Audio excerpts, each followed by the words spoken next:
حضرت ام ایمن رضی اللہ تعالیٰ عنہ کے حصے میں ایک باغ آیا ہوا تھا، تو محبوب کریم سید عالم صلی اللہ علیہ وسلم نے کہا اماں جی آپ کو کوئی اور باغ دے دیتے ہیں، یہ والا باغ واپس کر دیں۔ سیدھی سادی بیوی تھی، ناز تھا کہ میں نے حضور کی خدمت کی ہے بچپن میں، ناز تھا، کہنے لگی میں تو نہیں واپس کرتی، یہ ناز ہے، ورنہ حضور کو کوئی انکار کر سکتا؟ میں تو نہیں واپس کرتی۔ حضرت عائشہ صدیقہ رضی اللہ تعالیٰ عنہ فرمانے لگی اماں جی یہ آپ کیا کہہ رہی ہیں؟ حضور فرمانے لگے عائشہ آپ خاموش ہو جائیں، یہ بڑھاپا ہے، اس کے احساسات ہیں، اس کے جذبات ہیں۔ آپ یقین کریں کئی دفعہ بوڑھے بیچارے نا درد سے بات نہیں بتاتے کسی، وہ کہتے ہیں کیا کریں، کپڑا اٹھائیں تاکہ پیٹ ننگا ہو جائے، کیسے بات کریں؟ نبی کریم سید عالم علیہ الصلوۃ والسلام اماں جی کے قریب گئے، کہا اماں جی میرے ساتھ چلو ایک دفعہ باغ دیکھ تو لو۔ حضور ساتھ لے کے گئے، ایک باغ دکھایا تو کہنے لگے نہیں نہیں میں نے نہیں لینا، یہ مجھے میرے والا ٹھیک۔ حضور نے پھر دوسرا دکھایا، کہنے لگے یہ بھی نہیں مجھے پسند۔ محبوب نے تیسرا دکھایا تو کہنے لگے یہ تو میرے والے باغ سے بھی پیارا ہے، یہ میں لے لوں گی۔ جب وہ مسکرائیں تو حضرت عائشہ کہتی ہیں میں نے حضور کی آنکھوں میں آنسو دیکھے، فرمایا الحمدللہ اس کا دل نا راضی ہو گیا ہے۔ یہ طریقہ ہے میرے عزیز، تھوڑے احساسات تو پیدا کریں۔ دین اسلام اپنے ماننے والوں کو یہ سبق دیتا ہے کہ دنیا میں زندگی ضرور گزاریں، اللہ تعالیٰ کی عطا کردہ نعمتوں سے نفع ضرور اٹھائیں، اچھا لباس پہنیں، اچھا کھانا کھائیں، رزق اگر حلال ہو تو اچھا گھر بنائیں، لیکن دنیا سے دل نہیں لگانا، اپنی طبیعت کے اندر صرف دنیا کے مال کی محبت ہی کو جگہ نہیں دینی۔ کمر سیدھی رکھنے کے لیے کھانا کھایا جاتا ہے اور ستر چھپانے کے لیے لباس پہنا جاتا ہے اور سر چھپانے کو چھت بنائی جاتی ہے۔ مقصد زندگی روٹی کھانا نہیں، مقصد حیات اعلیٰ لباس پہننا نہیں، اسی میں کھو جانا، اسی میں زندگی گزار دینا، اور ہر وقت مال کو کیسے بڑھانا ہے، شہرت کیسے حاصل کرنی ہے، دنیا میں نام کیسے کمانا ہے، اس میں پوری طرح اپنے آپ کو ملوث کر لینا، الجھ جانا، یہ انسان کو تاریک رستوں میں لے جاتا ہے۔ سب سے بڑا نقصان یہ ہوتا ہے کہ دل سخت ہونے لگ جاتا ہے، مفاد پرستی کی وجہ سے انسان صرف لالچ کے ساتھ انسانوں سے پیار کرتا ہے، اس کے اخلاص کے رشتے آہستہ آہستہ ختم ہونے لگتے ہیں، اور اسے خود محسوس ہوتا ہے کہ یار میری زندگی کوئی خاص معنی نہیں رکھتی، میں ایک ایسا شخص ہوں جس کا کام ہی صرف پیسہ کمانا ہے، جس کا کام ہی صرف دنیا میں نام پیدا کرنا ہے، کوئی معنویت نہیں، حساسیت نہیں، کیفیات سے خالی ہو جاتا ہے بندہ۔ اللہ تعالیٰ نے قرآن مجید کے اندر اس حقیقت کو بیان کیا، ارشاد فرمایا المال والبنون زینت الحیات الدنیا، فرمایا مال اور اولاد یہ جیتی دنیا کا سنگھار ہے۔ مال اور بیٹے، مال اور اولاد یہ حسن ضرور ہیں، پر جب تک بندہ زندہ ہے اتنی دیر تک، یہ جتنی آپ اور میں خود اندازہ کر لیں کہ زندگی کتنی کو لمبی ہے اور کتنی کو لمبی ہوتی ہے آج کا، فرمایا یہ اتنی دیر تک زینت ہے جب تک انسان زندہ ہے، والباقیات الصالحات، اور فرمایا باقی رہنے والے تو نیک عمل ہیں، جو چیزیں باقی رہیں گی، جن کا اجر ملے گا، جو قیامت میں سامنے آئیں گی، وہ صالحات ہیں۔ والباقیات الصالحات خیر عند ربک، اور فرمایا باقی رہنے والی جو اچھی باتیں ہیں، جو اچھا عمل ہے، اس کا ثواب تمہارے رب کے پاس ہے، اور صرف ثواب نہیں، ثوابا و خیر عملا، اور وہ بڑی ہی بہتر چیز ہے جو اللہ کی بارگاہ میں، وہ بہترین تحائف ہے تمہارے لیے جو قیامت میں ملے گی۔ نبی کریم صلی اللہ تعالیٰ علیہ وسلم نے لوگوں کے سامنے دنیا کی بے ثباتی کو بیان فرمایا۔ حضور نے اپنے غلاموں کو یہ سبق دیا ہے کہ تم تھوڑی دیر کے لیے دنیا میں آئے ہو، اور اپنے لیے بھی سرور کائنات علیہ السلام نے یہی پسند فرمایا، فرمایا میں کوئی تمہاری دنیا سے نفع اٹھانے نہیں آیا، تھوڑی دیر وقت گزارنے، ڈیوٹی کرنے آیا ہوں، پھر اللہ کے حضور چلے جانا۔ اور امت کو بھی یہ سبق دیا کہ مسافروں کی طرح، راہگیروں کی طرح تم نے وقت گزارنا ہے، تم نے اس طرح کا ماحول نہیں بنانا کہ تم سمجھو کہ صرف ایک ہی جہان ہے، اس کے بعد معاذ اللہ کوئی زندگی ہی نہیں ہے، ایک زندگی اس کے بعد ہے، مرنے کے بعد جو اللہ تعالیٰ جنت میں بندے کو انعامات عطا کرے گا، اس کے لیے جد و جہد کرنی۔ حضرت مولا علی شیر خدا رضی اللہ تعالیٰ عنہ روایت فرماتے دو قسم کے بیٹے ہوتے ہیں، ایک دنیا کا بیٹا ہوتا ہے، ایک آخرت کا بیٹا ہوتا ہے۔ فرمایا دنیا کے بیٹے نہ بننا، آخرت کے بیٹے بننا۔ اور نبی کریم علیہ السلام نے فرمایا وہ لعنتی ہے جو درہم و دینار کا بندہ بن گیا۔ بندہ تو اللہ کا بننا چاہیے تھا، لیکن اس نے لعنت کٹھی کی ہے، یا درہم کا بندہ بن گیا یا دیناروں کا بندہ بن گیا، یعنی مال دولت سونا چاندی اس کا بندہ بن گیا، حالانکہ اسے اللہ کا بندہ بننا چاہیے۔ اتنا اپنے آپ کو لالچی کر لینا، اتنا حریص کر لینا کہ مطلب سارا کچھ ہی دولت بن گئی، ہر چیز کو دولت کے نقطہ نظر سے دیکھنا شروع کر دیا۔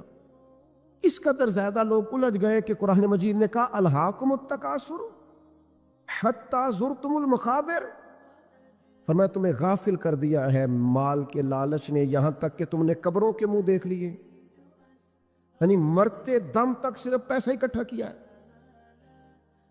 صرف اور صرف اپنی ذات کے فروغ کے لیے، اپنے میک اپ کے لیے، اپنے آپ کو بنانے سنوارنے دکھانے نام پیدا کرنے میں وقت ضائع کر دیا۔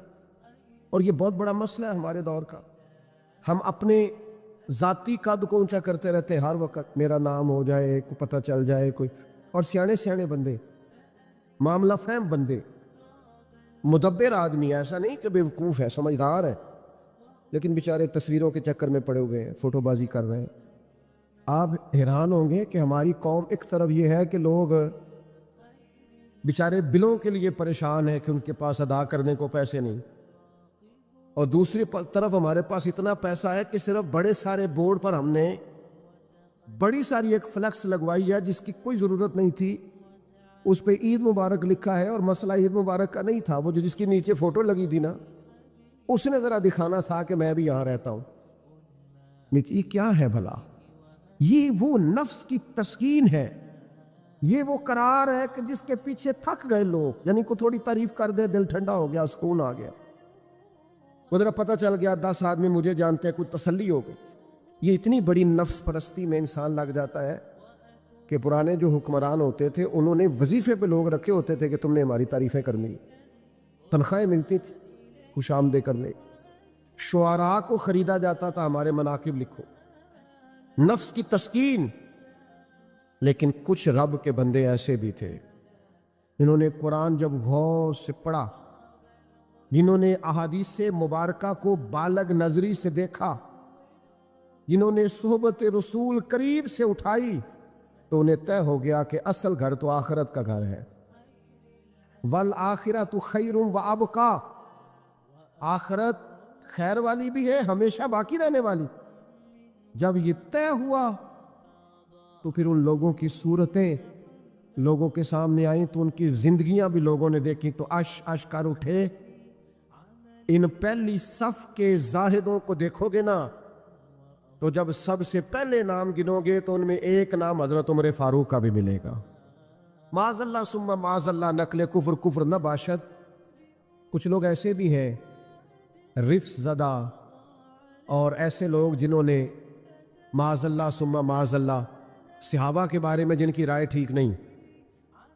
آپ حیران ہوں گے کہ جو معاذ اللہ ثم معاذ اللہ حضرت عمر کے بارے میں رائے ٹھیک نہیں نہ رکھتے، یہ کمال ہے نا، جو رائے ٹھیک نہیں رکھتے، یہ وہ بھی کہتے ہیں کہ 10 سال سے زیادہ وقت تک 24 لاکھ مربع میل پہ حکومت کرنے والے شخص نے اپنے گھر میں 1 روپیہ بھی نہیں جانے دیا۔ آپ اسے چھوٹی بات سمجھتے ہیں؟ بہتا دریا ہو اور بندہ کہے نہیں میں نے خشک رہنا، یہ کیسے ہو سکتا ہے؟ یعنی کٹر مخالف بھی کہتا ہے کہ نہ مال خزانہ میں سے کوئی عمر کی جیب میں آیا ہے، نہ عمر فاروق کی اولاد کی جیب میں آیا، انہوں نے آنے دیا ہی نہیں۔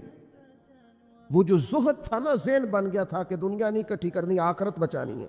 اور یہ ایک بات اور بھی ذہن میں رکھ لیں، زہد سے مراد یہ نہیں کہ بندے کی جیب میں کوئی شے نہ ہو تو پھر وہ زاہد ہوتا ہے۔ حضرت سلیمان بھی زاہد تھے، پر انہوں نے دنیا پر حکومت کی ہے۔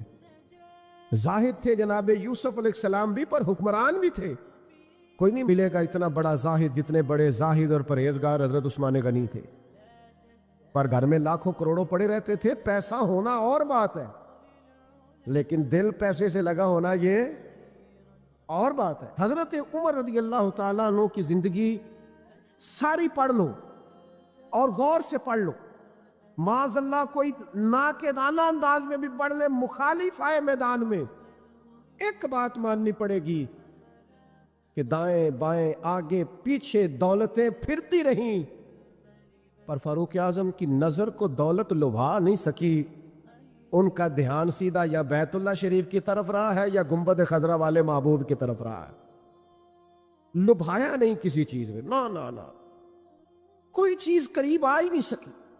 حضرت سعد بن ابی وقاص رضی اللہ تعالیٰ عنہ کا ایک قول ہے، اور درجنوں بیسیوں سینکڑوں باتوں اور کتابوں کا نچوڑ ہے۔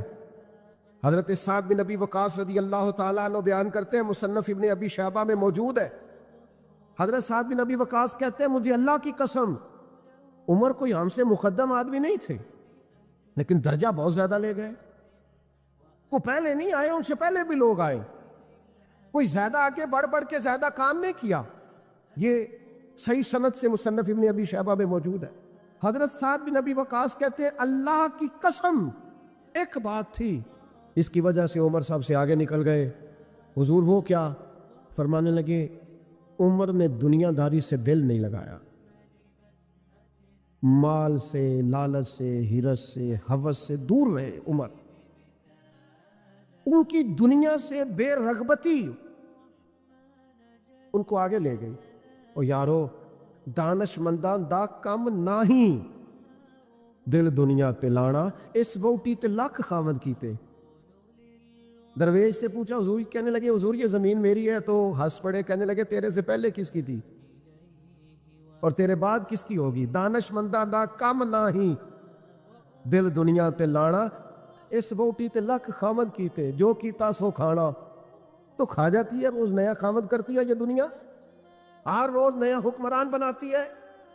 آپ کے ملک میں کئی وزیر اعظم ہیں جو زندہ ہے، پوچھتا کوئی نہیں، کئی صدور رہ چکے ہیں، زندہ ہے، پوچھتا کوئی نہیں۔ دنیا کا جو سب سے بڑا عہدہ تھا بظاہر وہ ملا ہے، لیکن حال کیا ہے؟ کچھ بھی نہیں۔ جب تک کرسیوں پہ تھے حیثیت اور تھی، کرسی تے اترے تو حیثیت۔ حضرت عمر کی زندگی کا بڑا سبق یہ ہے کہ دنیا سے بے رغبت ہو جاؤ، جو تمہارا ہے بس وہی تم نے حاصل کرنا ہے۔ آنے والی نسل کو بھی ہرس، ہوس، لالچ، مفاد پرستی پہ نہ لگاؤ۔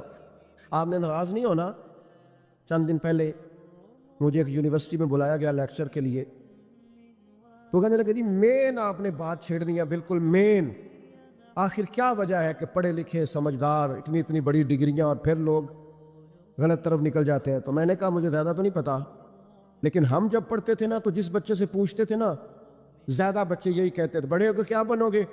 کہتے میں نے ڈاکٹر بننا ہے اور مخلوق کی خدمت کرنی ہے، زیادہ تر یہی کہتے ہیں۔ وہ بڑے ہو کے ڈاکٹر تو بن گئے پر اگلا لفظ بھول گئے، ڈاکٹر بن گئے وہ، لیکن مخلوق کی خدمت کرنی ہے یہ وہ۔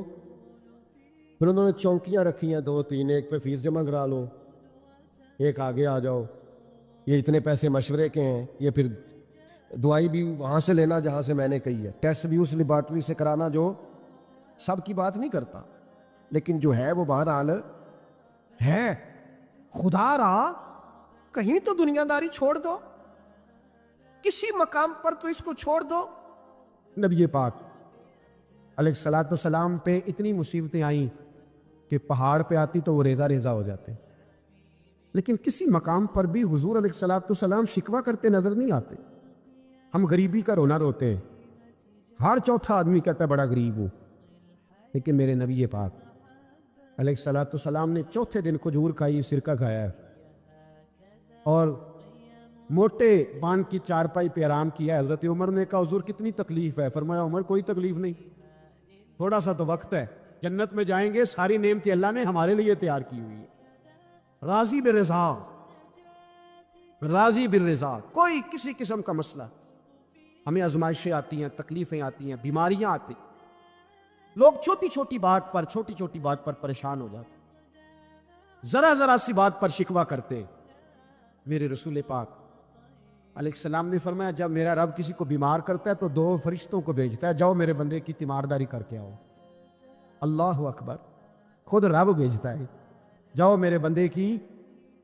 تو مجھے بتائیے جب اللہ بھیجے تو پھر تندرست خوش نصیب ہوا کہ بیمار؟ جی تندرست پھر خوش نصیب کون ہوا؟ میرے نبی پاک صلی اللہ علیہ وسلم نے فرمایا رب 2 فرشتے بھیجتا ہے, فرماتا ہے پتہ کر کے آؤ میرے بندے کا اس کا کیا حال ہے. حالانکہ اللہ سارے جانتا ہے. فرشتے آتے واپس جاتے, رب کریم پوچھتے ہیں بتاؤ میرا بندہ کیا کہتا تھا. اللہ تجھے سارا ہی پتہ ہے, پر ہم سے پوچھتے تو بتا دیتے ہیں. وہ یہ کہتا تھا کہ میں اپنی رب کی رضا پہ بڑا ہی راضی ہوں. وہ تیری حمد کر رہا تھا, تیری تعریف کر رہا تھا, تیرا شکر کر رہا تھا, تیرے لیے کلمات حمد بیان کر رہا تھا. تو میرے نبی پاک علیہ السلام فرماتے, اللہ فرشتوں سے فرماتا ہے سنو پہل, اگر میں اپنے بندے کو اس بیماری میں شفا دوں گا تو اس تندرستی سے زیادہ اچھی تندرستی دوں گا جو پہلے اسے عطا کی ہوئی, پہلے اسے اچھی صحت دوں گا. اور اگر اسے اس بیماری میں موت دوں گا تو پھر مرتے ہی اس کے لیے میں جنت کا فیصلہ فرما دوں گا. بھائی جب تو راضی بالرضا رہتا ہے, راضی بالرضا, بڑی سادی سی بات ہے بھائی. آپ گھر گئے روٹی مانگی تو اگر کسی نے کہا نا کہ اتنی تھکاوٹ ہے ٹائم پہ آیا کرے اس وقت, تو روٹی تو وہ بھی مل گئی, اور اس میں لذت ہے, وہ سکون نہیں, وہ سکون نہیں. میری اماں جی سالن پکا کے رکھ لیتی تھی تو روٹی جب بھی کوئی مانگتا تھا تو تازی بنا کے دیتی. ان کی طبیعت تھی. تو میں اکثر ان سے کہتا کہ اماں جی پکا کے رکھ دیا کرو.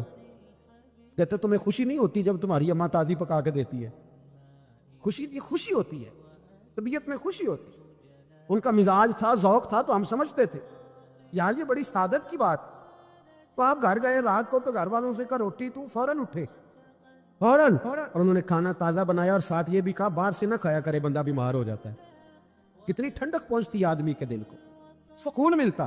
تو بھائی بیماری تو آپ نے کاٹ لی, لیکن ساتھ کہو ہو بڑا بیمار ہوں, میں نے تو اتنے گناہ بھی نہیں کیے, ظلم بھی نہیں کیا, کسی کو کچھ بھی. اب بیماری تب بھی کٹ گئی, پر بڑی آزمائش. مریض ڈاکٹر کے گلے پڑ رہا ہے, اس کے لواحقین جھگڑے کر رہے ہیں, بیماری وہ بھی کٹ گئی.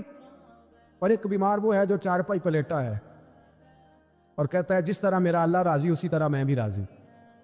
تو بیماری اس کی بھی کٹ گئی. حضرت یونس علی نبینا علیہ الصلوۃ والسلام نے ایک دن حضرت جبریل امین ملنے آئے تو جناب یونس علیہ السلام کہنے لگے اے جبریل, اللہ کے نیک بندوں میں جو اللہ کو اس وقت سب سے زیادہ پسند ہے نبیوں کے بعد, رجوع کرنا بات کا, جو سب سے زیادہ اللہ کو پسند ہے نبیوں کے بعد ولیوں میں, اور سب سے زیادہ اللہ جس کو اللہ کی بارگاہ میں عبادت گزار لکھا جاتا ہے, میری اس بندے سے ملاقات کراؤ.